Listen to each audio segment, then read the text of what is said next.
Do you feel the pressure, the overwhelm, the inadequacies that as moms in business we can sometimes feel, or maybe a lot of the time?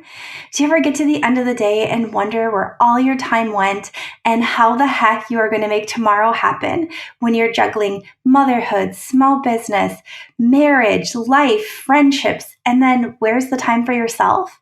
How exactly do we do this on and on and on, day in, day out, and actually truly find success, run an evergreen business, and really serve our clients at a level that they deserve? Well, today on the show, I have Allison Burns of Allie Marie Design back, and I am just so excited. We are going to chat all of those things and more, and she even has a little surprise in there for you. So if you are ready, let's do this. You're listening to the Girl Get Your Face Off a Bus Bench podcast, where we invite you to check your ego at the app, grab a cup of coffee, and get ready to dive into all things real estate marketing, social media, friendship, hardship, love, money mindset, and all the things that celebrate you as a badass boss babe. We're here to encourage you, show up for you, give you a loving kick in the pants when you need it most, and be your soft place to land on the hardest of days. So pull up a seat at our table and get ready to be inspired and start living your best life by design. Welcome to the Girl Get Your Face Off a Bus Bench podcast. We are so excited you're here. Okay, girls, let's dive in.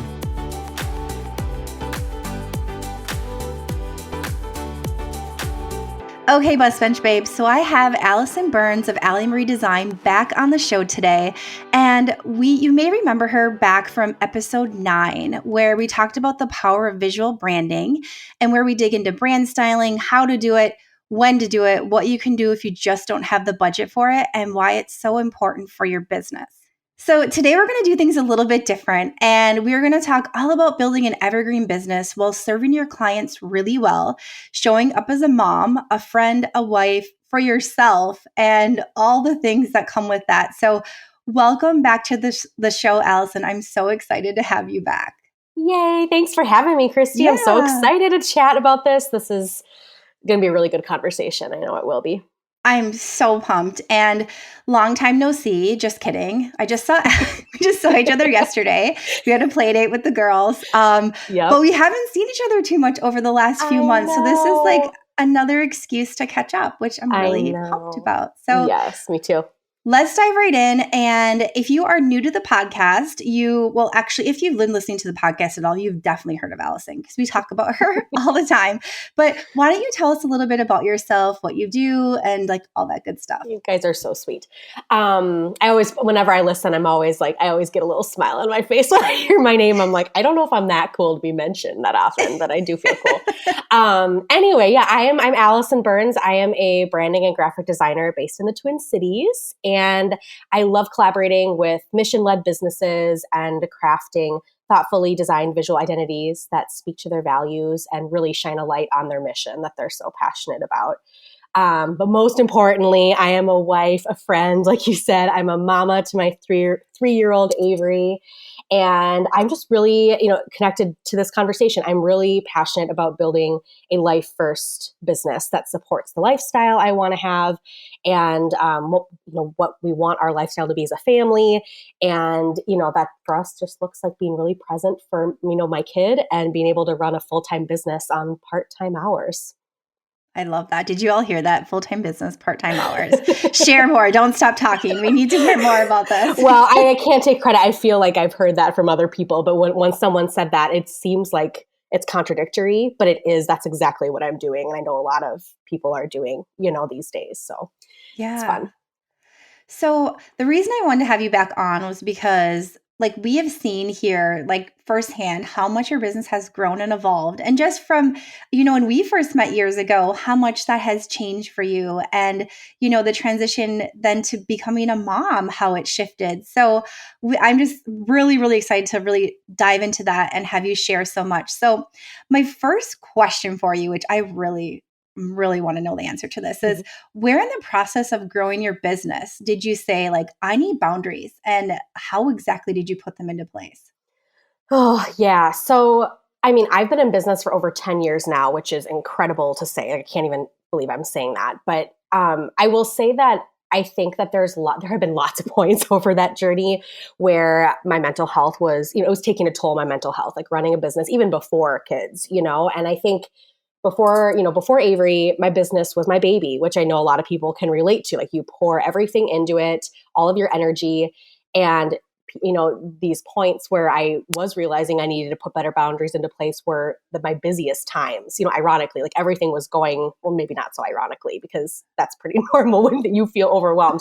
But like they're coming to the door, clients are coming to the door. I'm keeping busy. I'm growing. I'm becoming a better designer, these are all such good things. But that combined with my people-pleasing tendencies, which I continue to work on, led to saying yes to a lot and everything, basically. So many of us can relate to that. So many. And I think it came from a place of, like a scarcity mindset, I guess, a little bit. Like, oh, I don't want this to go away. If I say no, this might go away. But a lot of times I will say that there were clients I really wanted to work with. Like it came from a genuine place of wanting to say yes to them, but I wasn't paying attention to what I was saying no to then. Like I was saying yes to this. So what was I saying no to? So, I end up compromising on my process or the structure I had in place for my business at the time, and feeling kind of resentful toward projects or ending up that way when I didn't start that way. Like it just started to feel kind of icky.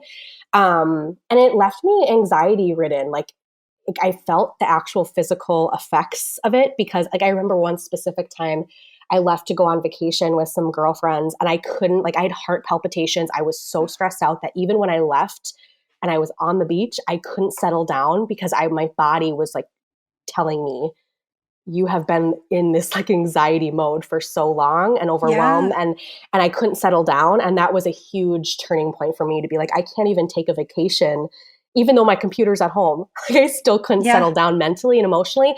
So there have been these little, points along the way over the last 10 years that I've, it kind of came to a head, where I was like, I need to make changes. I did make small shifts to help me get closer and closer to the kind of business I wanted to run.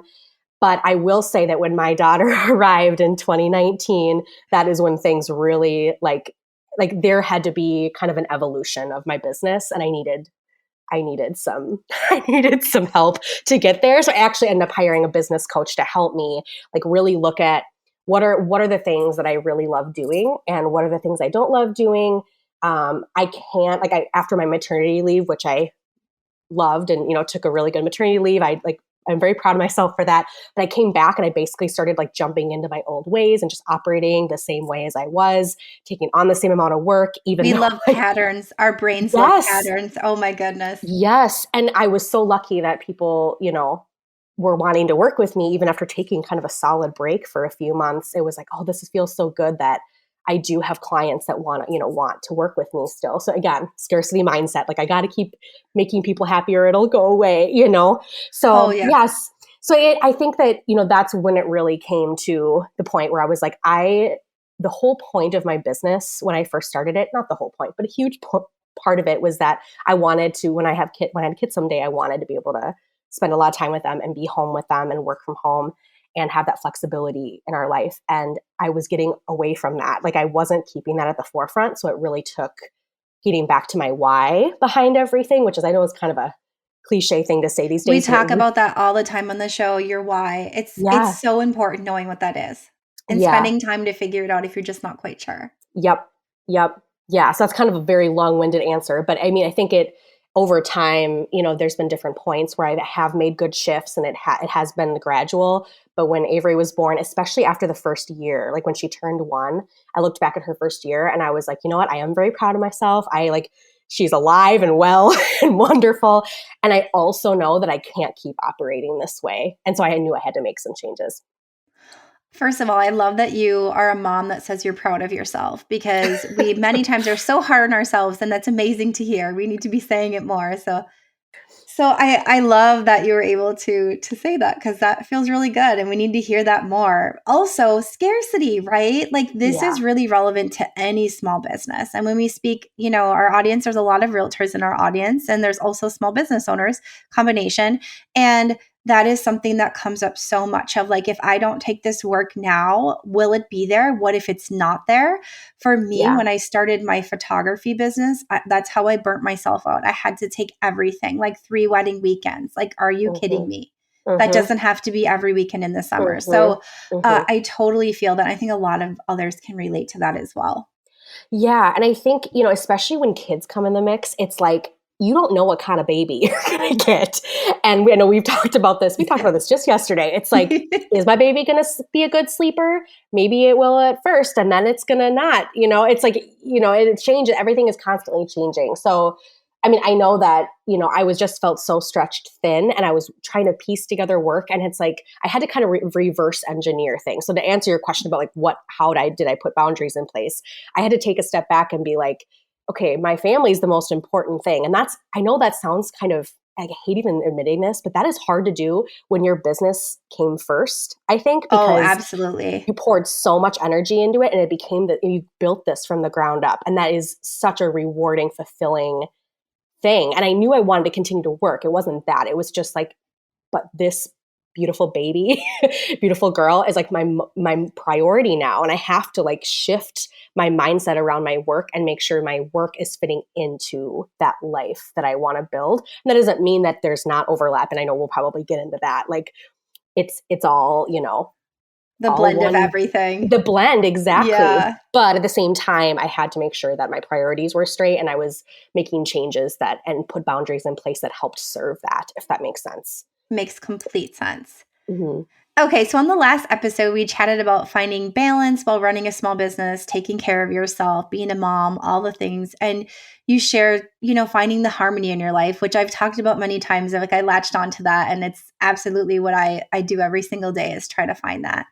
And how do you define harmony? What does that mean to you? What does it look like to you right now at this season in your life? Yeah. So I was actually, when I read this question, I was like, oh my gosh, how would I define that? Because I think it can look different for everybody. But at the heart of it, for me, it means that there's like this give and take and push and pull, or a combination of different elements of your life that are coming together in a way. And for me, it has to feel sustainable. So when like blended together, it just gives me this overall feeling of peace and fulfillment, and just like feels like alignment, if that makes sense. And it's like this feeling, I don't know, I'm feeling a little woo-woo, but I know you're woo-woo, so it's all good. You're in good company here. I'm in good company. But I feel like it's like, for example, if I have a busier few weeks or a busy couple months with client work, which actually happened like earlier this spring, or I'm putting something new out into the world, like I'm, launching something new, I complement that with a season of rest now, instead of just pushing. And I need to make more money, and I need to, I need to just keep going.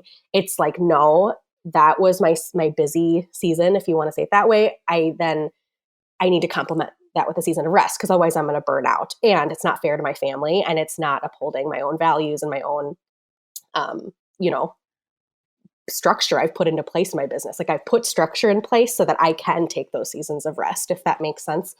So I've been able, like, it was great because the summer, like April, May was like, I took on more work than I probably normally would. But then I said to myself, this summer though, like come July and August, I'm going to rest. Like I'm not going to be taking on any big projects. And I actually did it, and I actually upheld that value for myself. So that's kind of like an example. And on a micro level, heavier work. And I know you said like every day you're trying to achieve harmony. For me, that looks like, making sure that I, on heavier work days earlier in the week, maybe later in the week, I, ease it up, keeping my to-do list under control and realistic.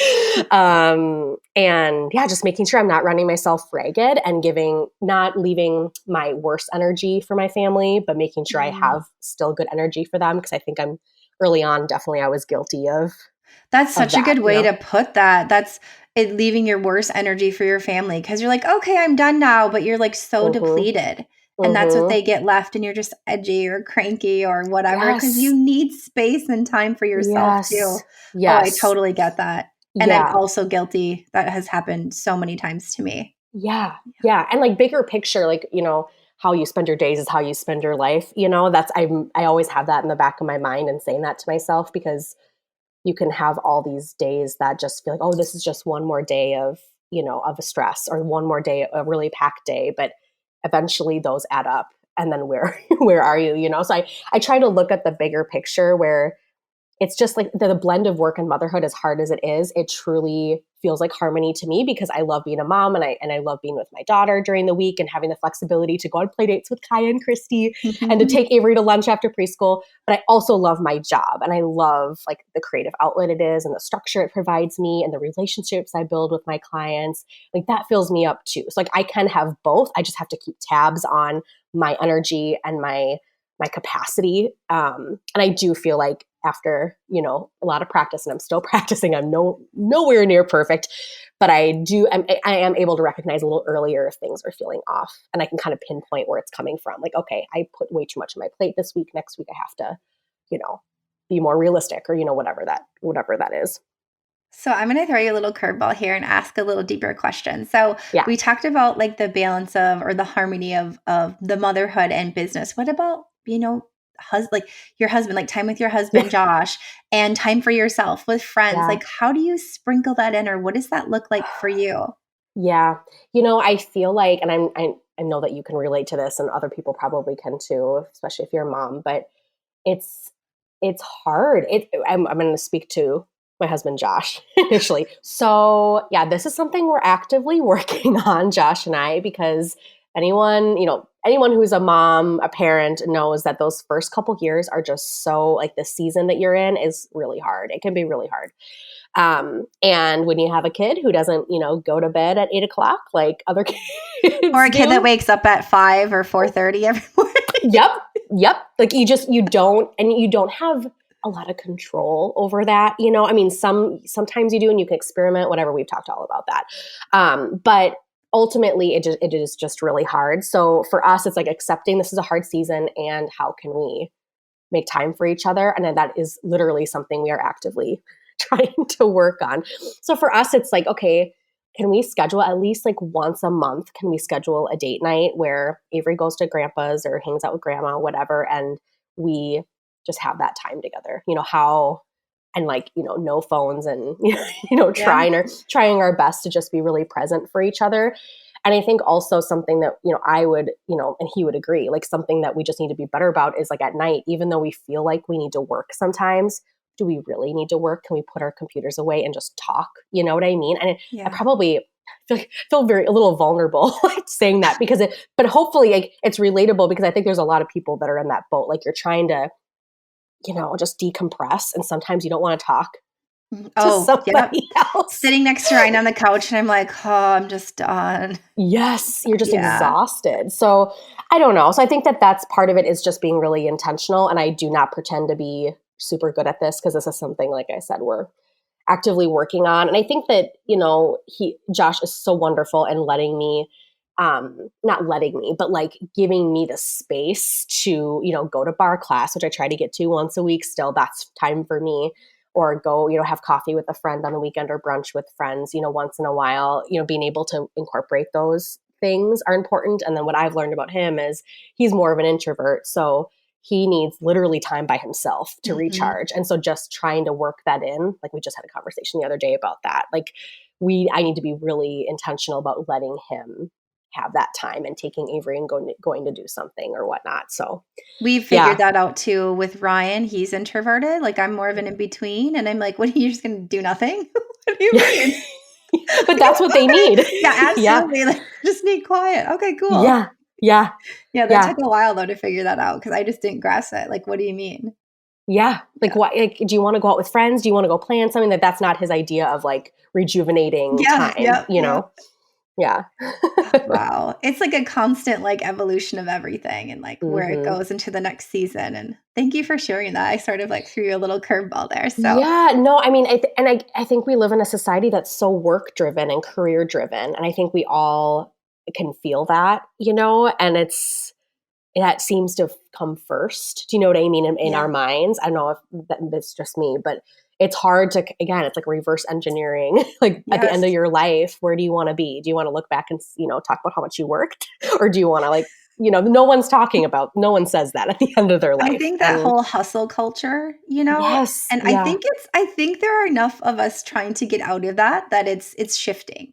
definitely feel it moving. So, but that, even a few years ago was a really, really big thing. And it's really hard to get out of it once you're set there because we like patterns. Yeah. Okay. So, the intro of the show, I said that you had like a little surprise. You didn't hear me record the intro of the show. So, I'm gonna dive right into it. So with your family growing coming this February, how are you preparing for this, and how do you see your business changing or growing?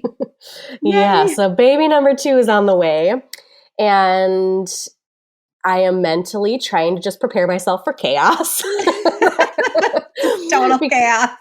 Yeah. I mean, and like I said, it was funny because when I was saying a little bit ago, I'm like, oh yeah, we're like in this routine, or, no, like it's all going to be thrown, to the wind. So, I don't know. I mean, I think, and literally it's like more of mental preparation, I think, because like after all the refining of from a business point of view, like refining everything and streamlining and simplifying, I am both trying to trust that the structure I've put in place was intentional to serve my life, even with another baby in the mix.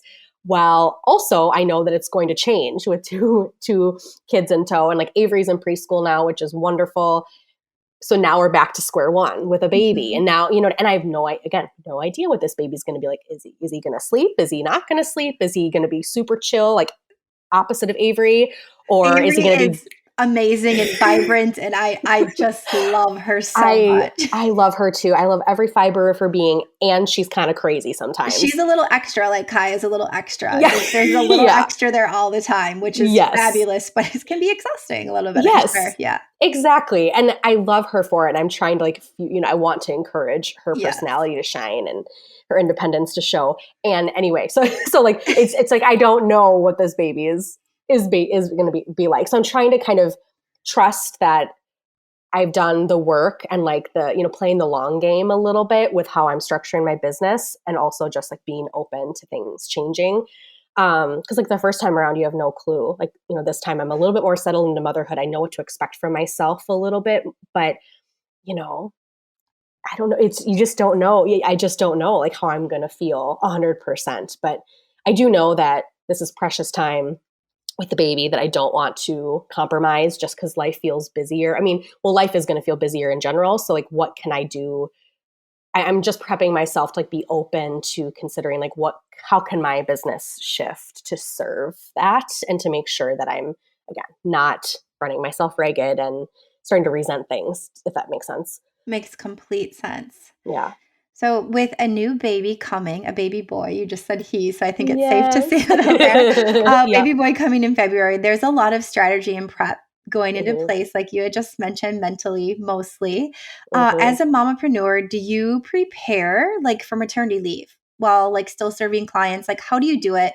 And how do you feel or know, or whatever that looks like, confident that you'll have business when you return and you're ready to dive back in and continue to grow it?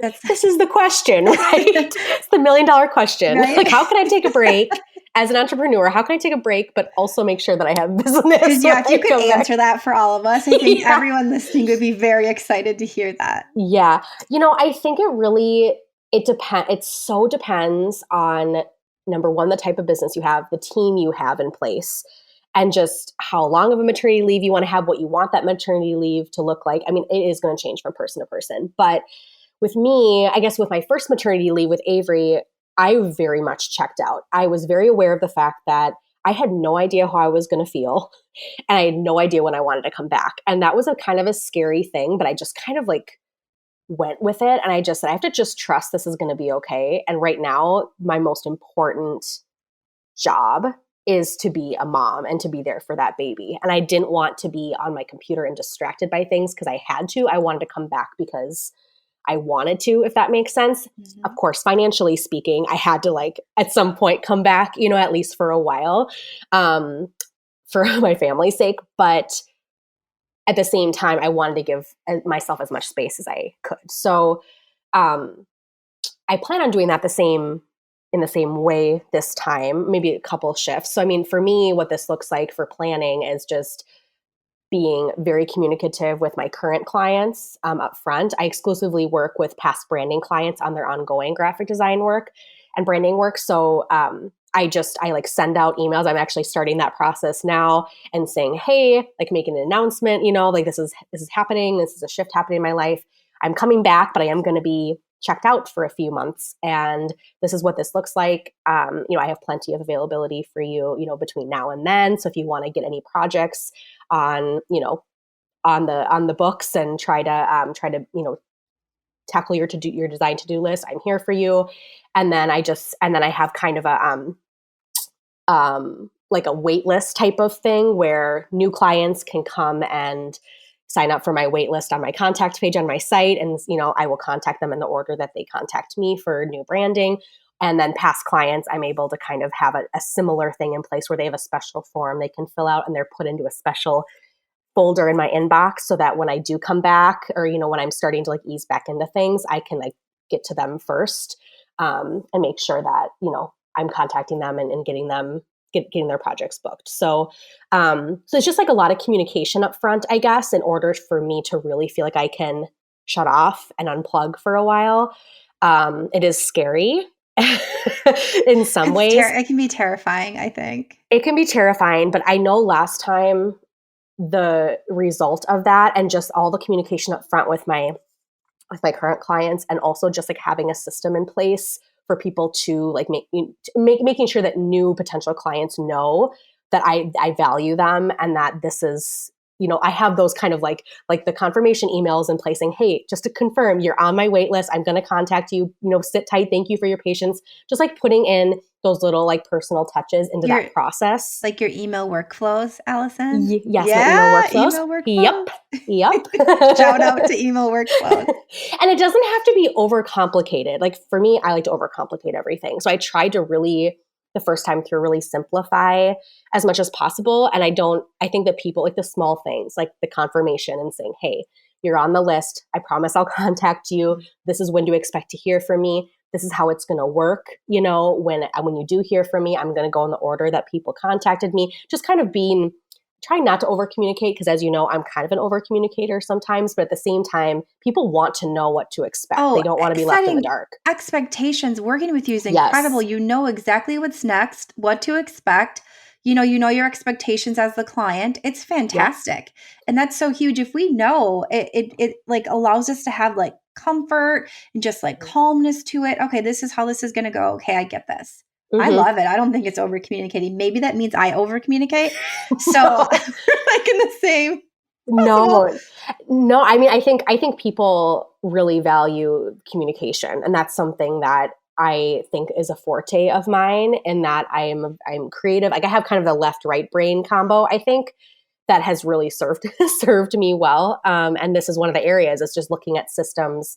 How can this be simple, but also very like, I want my clients to feel very taken care of throughout this. I don't want them to feel this absence that I'm gone. And I don't have retainers, situations where other designers or other people like kind of in my similar or a similar industry to me have more retainers where it's a little bit more like they need to bring somebody else in to fill in for them. Whereas with me, it's a little bit more unique, and I've designed my business that way. So it doesn't have to be that, if that makes sense. Mm-hmm. So, yeah. And I will say this time, I feel a little bit more comfortable saying, okay, around this time, I'm pretty sure I'm going to come back, like this is kind of what I'm thinking, and trying to like reach out. I'm reaching out to, one of my biggest clients that I do recurring work for, and they're probably going to end up being kind of that first project back, so I can kind of ease back into things and a client I'm very comfortable with, like a familiar project. Yeah, and kind of extending the timeline a little bit to be realistic. You know what I mean? So it's like I'm looking forward to maybe hopefully coming back to that. And from a business point of view, like getting a down payment in advance to help with cash flow, like that's financials. When you're taking a maternity leave is a huge part of it. So it kind of helps me like bridge the gap and helps us get through those few months a little bit more easier. And, it's like, well, maybe I'll decide to, take some down payments for branding projects for the summer, just to like, again, help with cash flow. But I don't feel the need to have to do that and like to panic about it. I'm just trying to like, how can this be simplest and also let me really step away? So what do you anticipate being different this time around than last time with Avery? Oh, what have you learned, I guess, right? Yeah. I mean, from a mama point of view, like embracing the moments that you don't even know you're missing in the moment.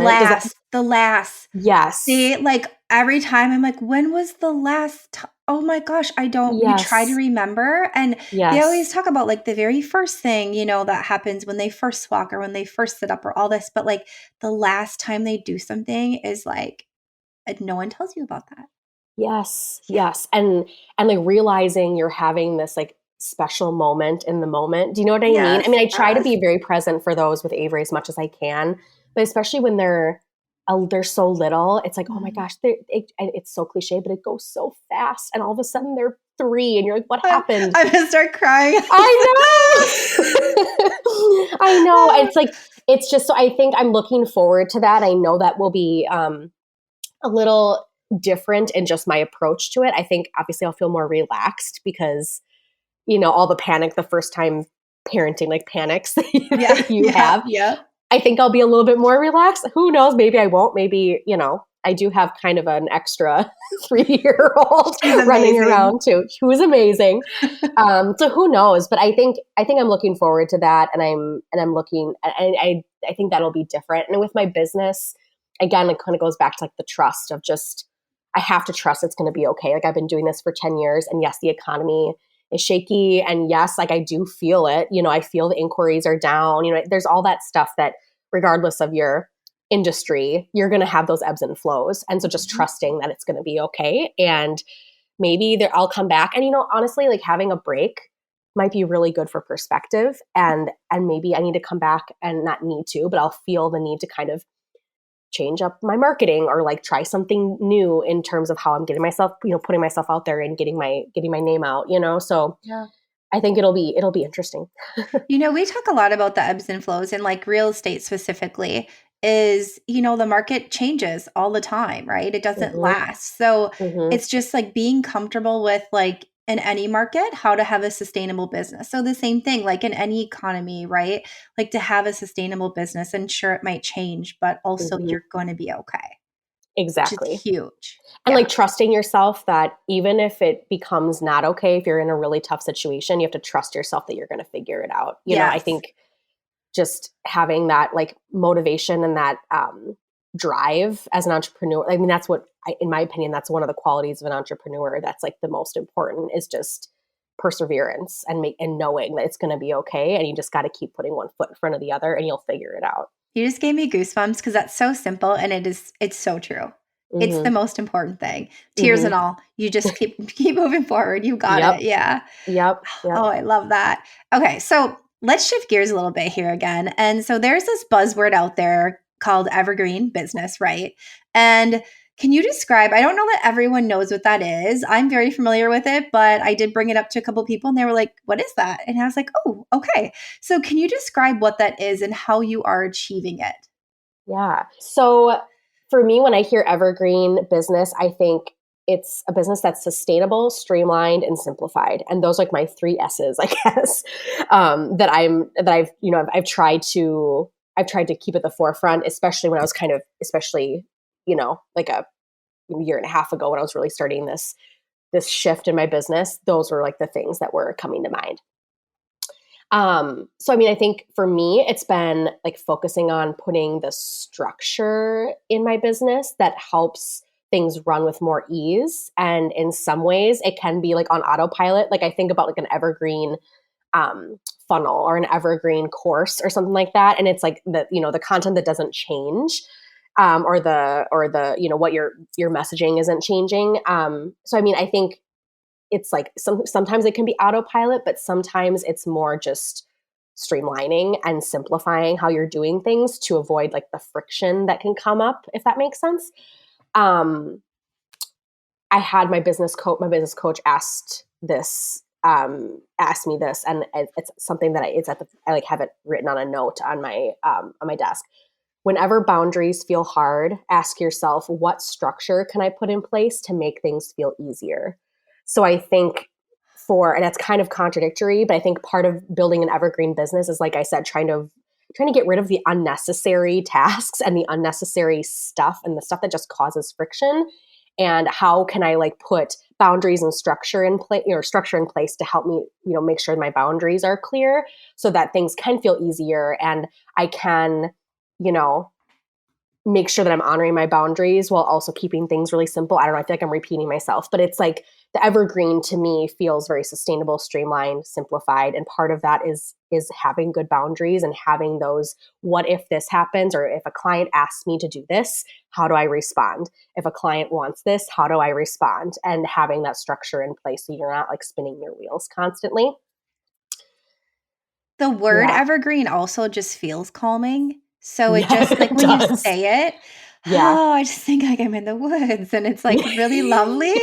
So Yeah. that all makes complete sense. And I love that. And I think that's something that many of us are trying to achieve or actively working at it to achieve Yes. that in our business. And you mentioned Yeah.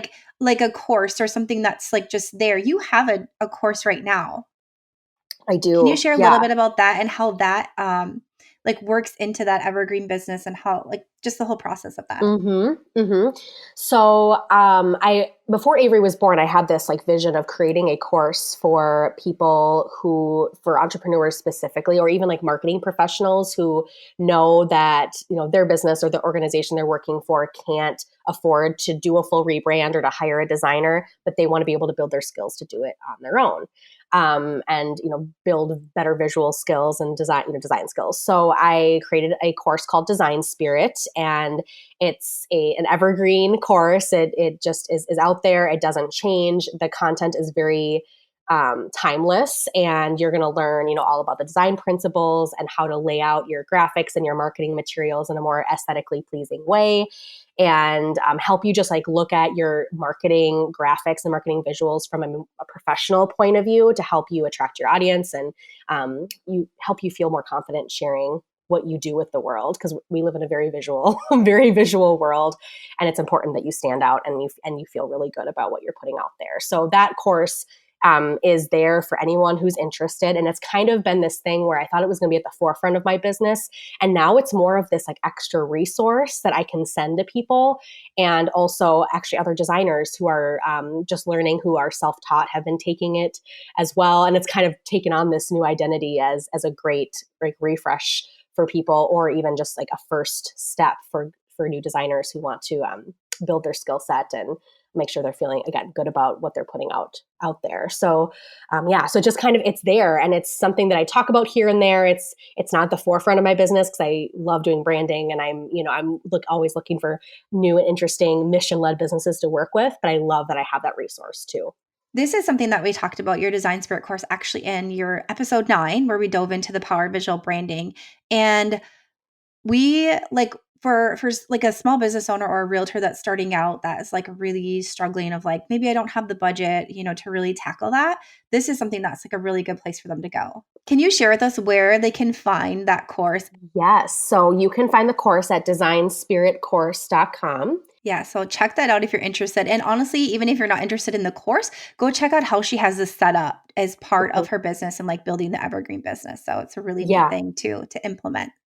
Yeah. And I'll also say that, like, kind of going off of what we were talking about with an evergreen business, it's interesting that like from a marketing point of view, I think we can get really, I'm thinking about like how I market this course. And it's like, I'm trying to play the long game with all my marketing as much as possible. And the instant gratification of social media, as like important as that could be to your business, I also am thinking about SEO and how can I like just get in front of new audiences. And I just want to like point that out because I think sometimes, how we market these things, we have all these different facets and different resources and different, awesome offerings that we want to get in front of our audience, but playing the long game and like focusing on SEO and copywriting and like how can investing in branding, like how can we focus more on that to build an evergreen business instead of just constantly putting out posts on Instagram. Do you know what I mean? Like, I don't know if that makes sense. No, I do know what you mean. Absolutely. There's other ways if you're just feeling the Insta burnout or the social burnout.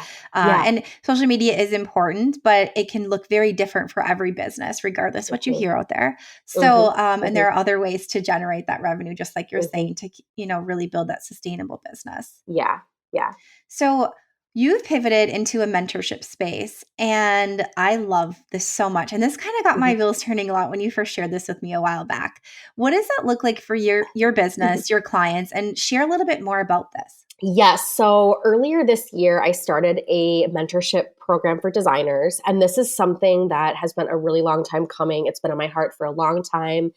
I know when I was first starting, I had no clue what I was doing on the business end of things. Like I just how, with the contracts and how to work with clients and how to deal with really tough client situations, how to protect yourself, and how to make sure that you're everything we're talking about right now, like have a good balance, quote unquote, harmony in your life and making sure that you're building a business that you're really proud of and serves your life. Like all of this is, and all the nitty gritty, like very specific designery stuff that I won't get into now, but it's all that stuff. It really adds up and it can be very overwhelming. So I wanted to create this really safe space for designers to come and to feel like I wanted to be a mentor, and I also wanted to create a community. I wanted them to feel like they're a part of something and we're all there to support each other. So that's kind of where it all came from. And really, I like to overcomplicate things. I kept this very simple. Like it's 2 calls a month.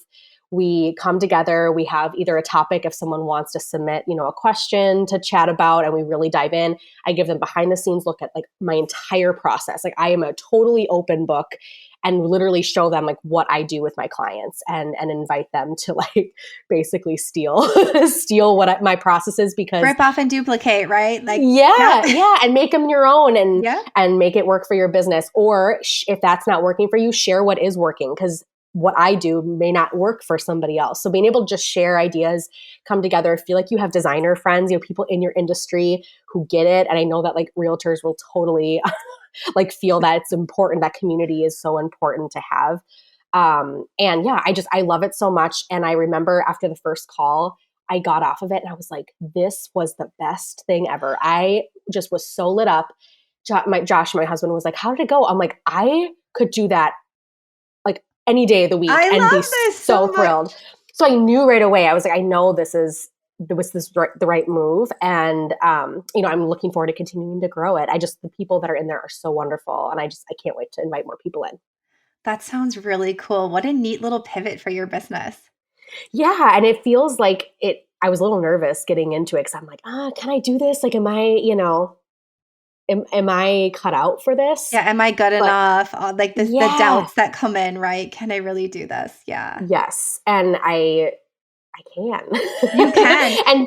and it's like, and it's serving the people that are part of it. It feels like I'm giving back in a way that it just feels really good. And I know that people are benefiting from it. And it also just fits into my like workflow in my life so beautifully and very effortlessly, which just is like the cherry on top. I love that we're all about community here. I mean, that's the whole reason why we do this podcast. So I absolutely love hearing this because it's really what keeps us going while we do the podcast, and like why we grow is because of our community. So what a neat little area for you to be in. Okay, so you're in a leadership role now, which is a little bit different, right? And as a client of yours, I've seen firsthand how organized and easy it is to work with you. Hallelujah. Seriously. Your process. I'm blushing over here. I've talked about this. Seriously, everyone listening, it's legit. It's so organized and amazing. So your processes are spot on. And this is something that a lot of self-employed entrepreneurs like struggle with, the process. And it seems like it's your secret sauce. So how did you learn the business side of things? And how has this impacted your business and how you educate others? Yeah. So I will say that I come from a family of entrepreneurs. So my mom has owned a business for over 35 years, I believe now. My grandpa was a business owner. And so I come from this background of like encouraging entrepreneurship. So I will say that up front. Although I will say that my mom was, I think underneath it all, she was like, do you really want to get into this? Because you don't know until you're in it. You're like, oh, if I would have known what I know now, I probably wouldn't have done this. Maybe. But ignorance is bliss. But no, I would never take it back. I would never change anything. But anyway, I do think that I've learned some of the business side of things from my mom and just talking to her and watching her as a kid. run her business and how she was growing it. And she does bookkeeping and business or office management. Which is very organized. Very organized, very, it's all about systems, right? And so I think that maybe it's just kind of in my blood a little bit. But I do think a lot of it has just been trial and error. Like there's so many, I look back at like my previous client process when I was first starting, even like 5 years in, I still like, I look back on that. I'm like, oh my gosh, like I've come so far, So I think it's a lot of trial and error. I think it's about paying attention to what's working and what's not, paying attention to the details, paying attention to what clients are saying and asking them, like, having them fill out a feedback form and taking it seriously, and I'm just such a nerd when it comes to like finding new ways to improve my client experience. Like there are things that I need to be doing on a, weekly, whatever basis. And I'm like, well, what if I just like took some time to improve my client experience more? Like I am such a nerd and I just love systems. And I know I'm a good communicator. And like I said, a left brain, right brain combo helps with this too. So I think it's just a combination of all those things. Like it's kind of innate in me that I like to be very clear and very, communicative. I'm a type 1 on the Enneagram. If anyone who's into that is probably like she's a type 1 because I'm kind of cookie cutter type 1. But I also think, like we already kind of touched on this, that I'm very collaborative and I want my clients to enjoy the creative process that I bring them through. But people like do like to know what's happening and they like to have a timeline. They like to have that structure. And I've just learned that is, I think, one of my secret sauces that I am, creative and I'm doing something creative. I'm helping them, build a visual identity that they're proud of and that connects with their audience. But I'm also making it enjoyable because it's not only creative, but because I'm making it easy on them because I have these systems in place. So, so I think I've found a good balance. And I think I've just learned it from, like I said, it's in my blood a little bit. It's who I am. But it's also a lot of trial and error and just really paying attention to what's working and seeing these little glimmers of like, oh, I could improve that in this way. And also being open to changing, even if you've done something the same way for a long time, thinking, okay, well, is this really working still? I know that's kind of a hard point for me because I'm like, oh, I want this to like continue working forever and ever. But sometimes things shift and your clients and kind of your target market is shifting. Maybe how you did things before isn't going to work for them, these new people anymore. So how can, even if it's a small shift you can make to how you're communicating, or do you really have to send that email? Maybe you can combine it into one email, or, it's like the details that I think get lost sometimes and can really help a client have a great experience. That's incredible. And I'm guessing the people in your mentorship program are just like, this is so good. This is the good stuff. Okay. So tell us what your everyday looks like, juggling everything, finding this time. Like, what does an everyday look like for you? Oh my gosh. Every day is a little different, of course, especially when you are, home with your kid and your kid's in preschool part-time and, but I will say we've gotten, for the time being, up until February, when everything is thrown up in the air, we are in a good rhythm right now. So we have a good consistent schedule from week to week. But I would say, I will say I kind of like that things change from day to day because, again, it's like the harmony thing. Like if I was doing the exact same thing and had the same schedule every day, I don't know if I would personally like that as much. I kind of like how I get some like rest days in between of work, if that makes sense. So it does. Yeah. And I'm lucky also that my husband has a job that is flexible in the way that he can have a day with Avery where he does the pick up and drop off.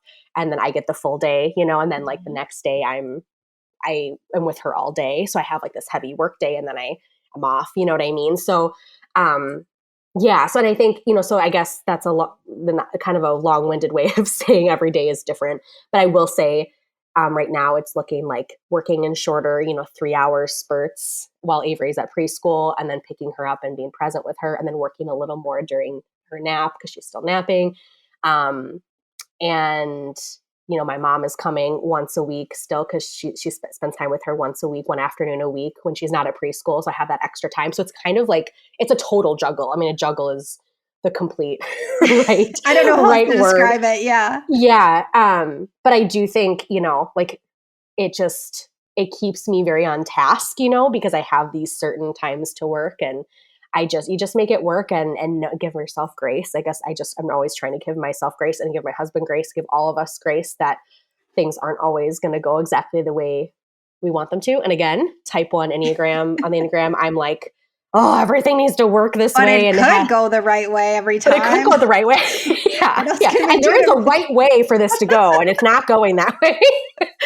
I love it. But I do think, I don't know. I do think that it's nice to have a good rhythm in place, even if it is every day looks a little different. Our weeks, and I get to the end of the week and I'm like, okay, again, we had harmony there, even though it felt a little chaotic. Yeah. Oh, I get it. I totally feel that.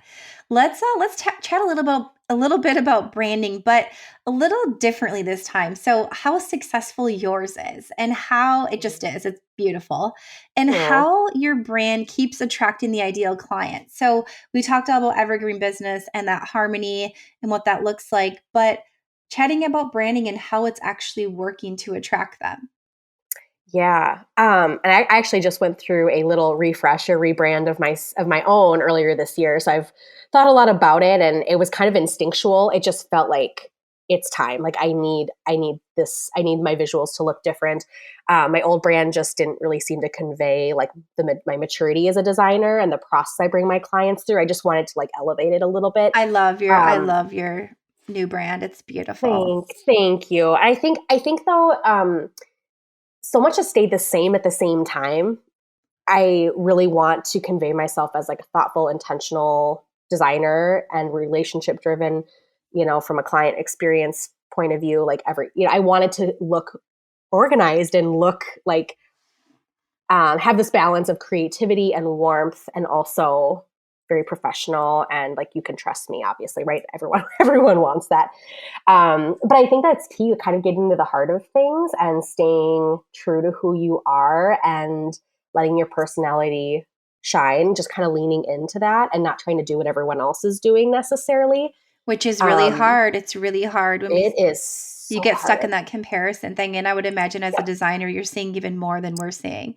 Oh my gosh, yeah. And it's also, any designer can attest to this, it is so hard to design for yourself. I remember you saying that last year when we were doing your shoot, and you were like, this is so hard because you want to go back and tweak and tweak and tweak. Yes, exactly. And it took me like probably 9 months or something ridiculous like that from the time I started dabbling and started playing with typography and colors. And, I saw like a color palette. That's kind of where it started, where I was like, I really love that. That feels very like connected to me. And from that point on, it was like a 9-month process. So anyway, I am glad I gave myself that space because I'm really happy with it. And, it all came together wonderfully, most of all because of your beautiful photos, because it all just came together. It was just the best. But it's really hard to look objectively at your own brand as a whole, not even just your visuals, but like your brand, right? Like your umbrella overarching brand.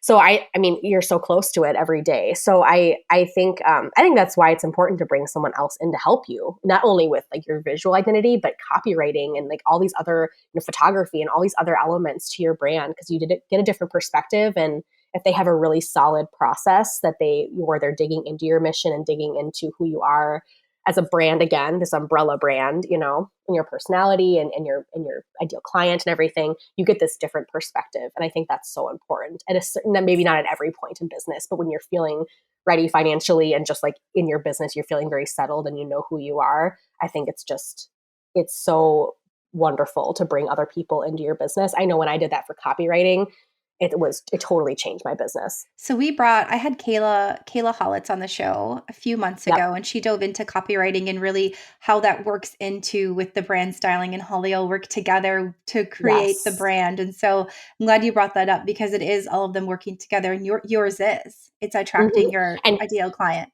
Kayla wrote my website copy. Shocking. I know, it's shocking. Kayla, shout out to Kayla.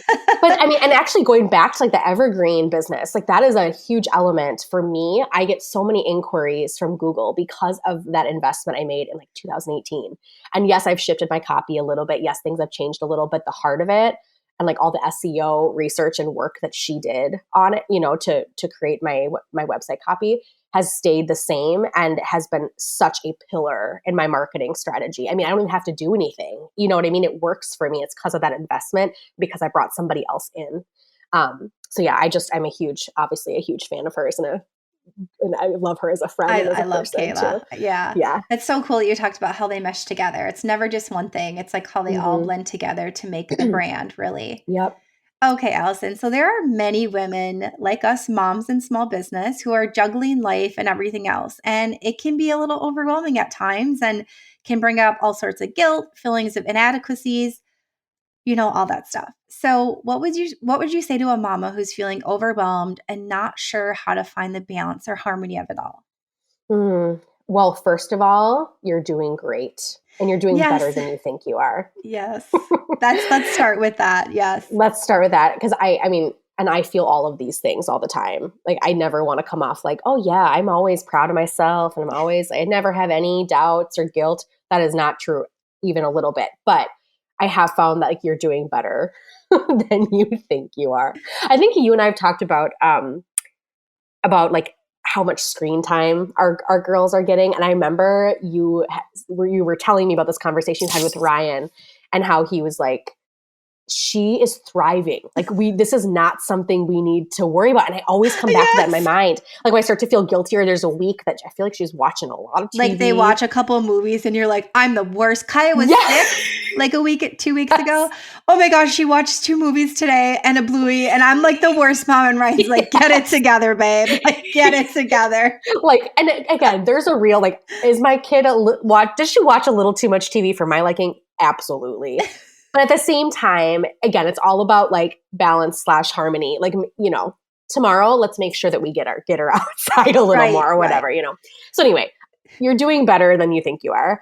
And then I keep bringing up my wonderful business coach, like advice that I got from her. But this is something that I really walked away from our partnership with is the lines are blurry, but I choose this. And I think for a while I might get kind of teary. I'm going to try not to get teary, but I think I was like not really realizing that what I wanted to build, I actually built. And there's nothing wrong with how I've built it and what I know. I'm like going to start crying right now too. But as tough as some days are, doesn't mean things aren't tough. And it doesn't mean that you can't shift and continue to like refine and make sure that you're staying true to your values. You always have to bring yourself back to that.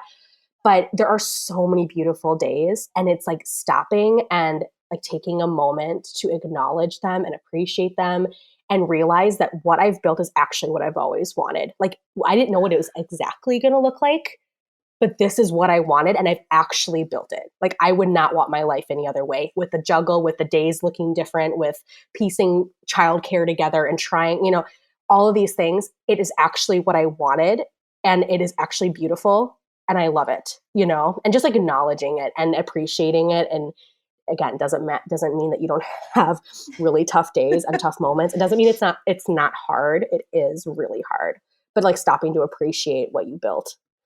Oh, that's good. Oh goodness, that really hits home, Allison.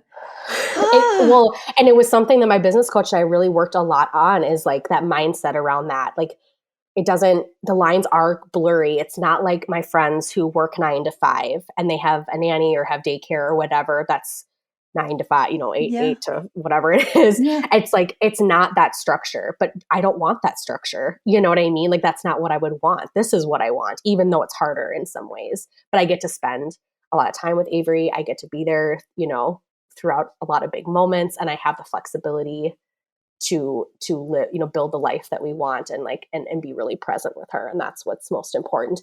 And I think the other thing is like when life feels really hard, I know that I can allow my business to be easy in that season. Like my business can serve my life and let it support my physical and emotional needs, which again is like something my coach and I talked a lot about. That's not something to feel guilty about. Like I can focus on my must-dos and take arbitrary deadlines and anything else off my plate when things feel really rough, So I think that just letting business be easy in those seasons where life is hard. That's again, we have the ability to do that as small business owners. Giving yourself grace too. Mm-hmm. Goodness, like, whew. Okay. So let's talk about something really fun here.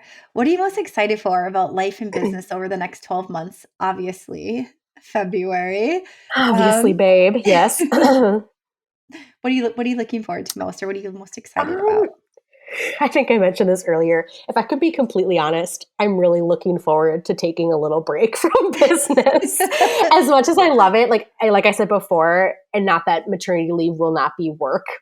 Don't get me wrong, but I think taking a step back always gives me good perspective. Like whenever I take a break, when I go on vacation, when I take a pause in the summer from a big branding project, I usually take 1 month off this month, or this year it was more like 6 weeks. But I always gain good perspective and I always come back refreshed and ready. So I'm really looking forward to that, to be honest with you.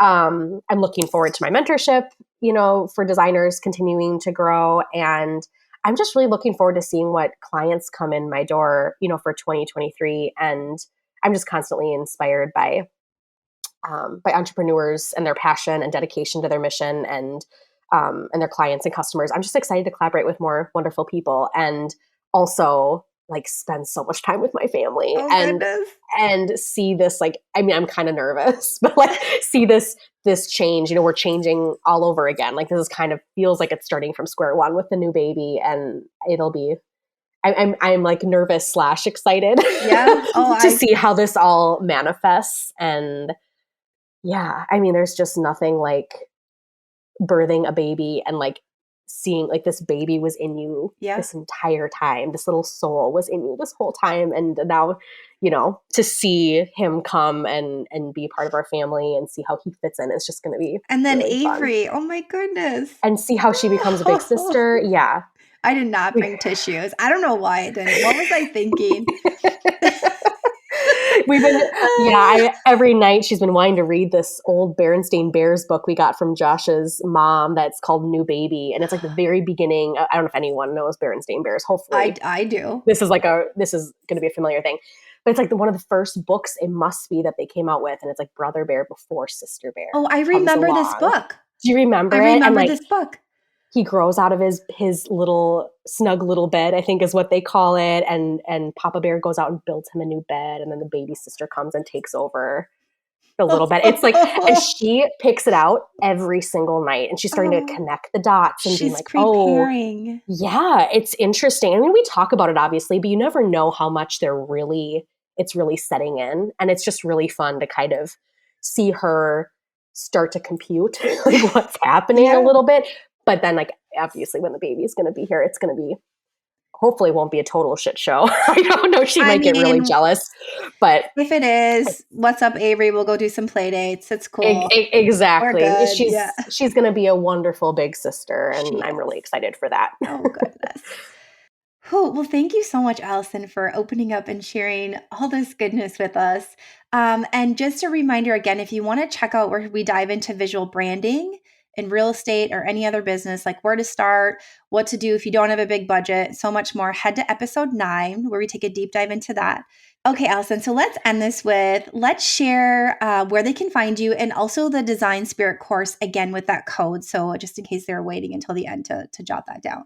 Yeah, so you can find me at alliemariedesign.com. That has all the details on branding and working with me. And you can find the Design Spirit course there as well.